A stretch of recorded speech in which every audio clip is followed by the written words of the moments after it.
नमस्कार, आदाब, सत श्री अकाल। दोस्तों, स्वागत है आप सबका मेरे YouTube चैनल स्वप्निल जंक्शन पर। और मैं आशा करता हूं कि आप सभी स्वस्थ और सुरक्षित होंगे।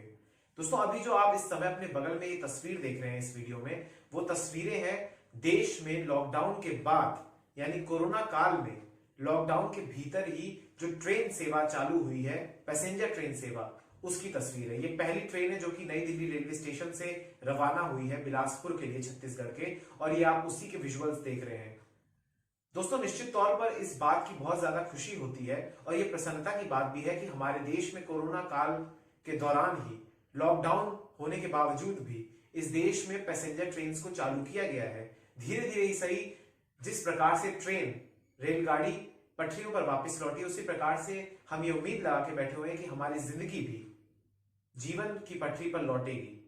जो समानता थी, जो सामान्य जीवन था, वो भी वापस अपनी पटरी पर लौटेगा। लेकिन आज इस वीडियो के माध्यम से मैं कुछ तीखे सवाल पूछना चाहता हूं सरकार से, भारतीय रेलवे से भी, क्योंकि मैं ये मानता हूं कि इस स्वप्निल जंक्शन के माध्यम से ये मेरी नैतिक जिम्मेदारी है कि जहां कहीं भी मुझे कुछ गलत दिखे तो मैं उसकी आवाज इस प्लेटफॉर्म के माध्यम से बुलंद करूं। तो आज कुछ तीखे और डायरेक्ट सवाल मैं सरकार से पूछना चाहता हूं, क्योंकि हमारे देश में, इस देश के अंदर जो त्रासदी है, इस देश के अंदर जो फैली हुई असमानता है, इस देश के अंदर जो फैली हुई जागरूकता की कमी है, सही जानकारी की कमी है, इसी के साथ साथ अगर लोगों को जानकारी है तो उनके अंदर अनुशासन की कमी है। आखिर उस कमी को कैसे भारत सरकार सुनिश्चित करेगी कि वो कमियां किसी भी बड़े खतरे की ओर संकेत ना बने और किसी भी बड़े खतरे में परिवर्तित ना हो। तो सबसे पहला सवाल मेरा यह है कि आपने पैसेंजर ट्रेन तो चला दी है, लेकिन आपने सबसे पहले उसमें जो दिशा निर्देश जारी किए हैं उसमें अनिवार्य किया है कि सभी को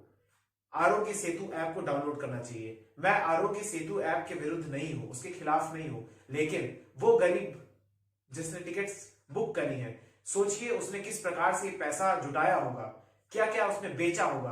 क्या हम उसको इसीलिए ट्रेन की यात्रा नहीं करने देंगे क्योंकि उसके पास आरोग्य सेतु ऐप नहीं है?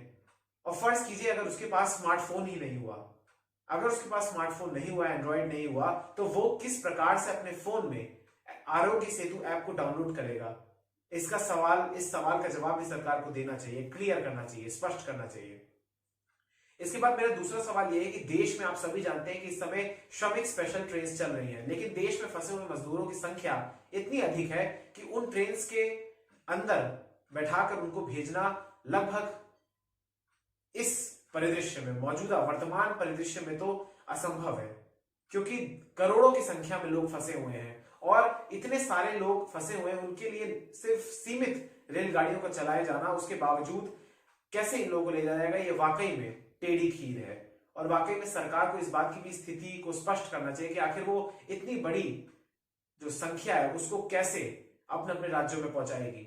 इसके बाद तीसरा सवाल जो मेरा है इस वीडियो के माध्यम से, मैं ये पूछना चाहता हूं कि आप सभी जानते हैं कि इस देश में कई सारे लोग ऐसे होंगे जिन्होंने ट्रेन की टिकट्स के लिए अपने गहने बेच दिए होंगे अपने बीवी के, या उन्होंने अपने घर का सामान बेच दिया होगा, उन्होंने बड़ा कर्ज लिया होगा, ऋण लिया होगा, और ये सब बिना सोचे लिया होगा क्योंकि वो चाहते हैं, उनकी प्रथम प्राथमिकता ये है कि वो किसी भी प्रकार से घर पहुंचे।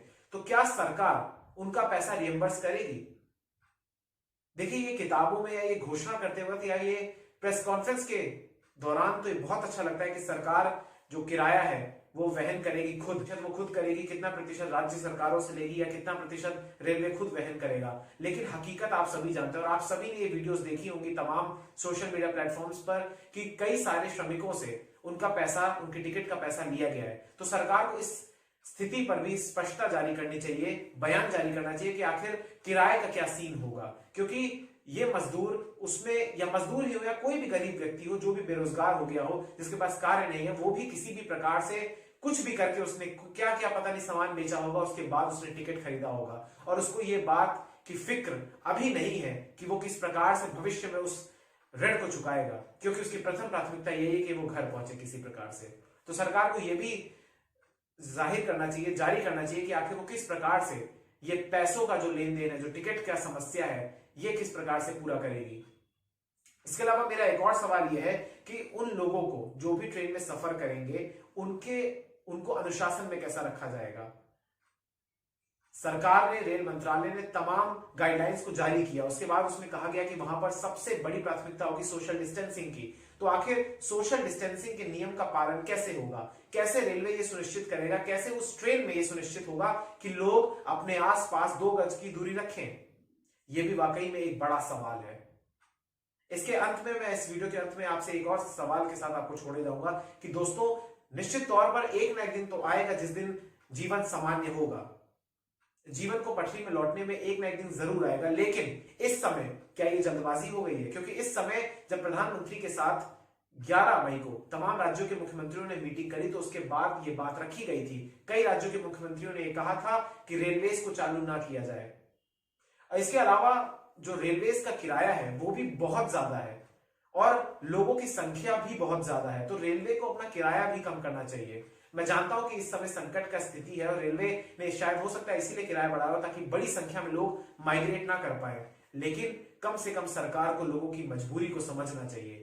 लोग इस समय घर जाना चाहते हैं, लोग इस समय जो फंसे हुए हैं वो अपनों से मिलना चाहते हैं, और रेल जो कि युद्ध काल में भी कभी नहीं रुकी। और निश्चित तौर पर मैं शुभकामनाएं देता हूं रेल मंत्रालय को भी कि उन्होंने कम से कम, भारतीय रेलवे को भी कम से कम उन्होंने इस सीमित संख्या की ट्रेन को ही चलाने का फैसला जो लिया है ये वाकई में सराहनीय है। लेकिन उनको लोगों की तमाम परेशानियों को भी एड्रेस करना चाहिए और तमाम परेशानियों का हल भी निकालना चाहिए। सरकार को शीघ्र अतिशीघ्र, वैसे भी बहुत समय बीत चुका है, अभी भी बहुत सारे लोग पैदल यात्रा कर रहे हैं, जबकि गृह मंत्रालय ने ये विनती भी करी, एडवाइजरी भी जारी करी है कि कोई भी व्यक्ति पैदल या साइकिल से या गाड़ी से यात्रा ना करे, ट्रकों में बैठकर यात्रा ना करे। लेकिन आप अभी भी जानते हैं कि देश की हालत क्या है।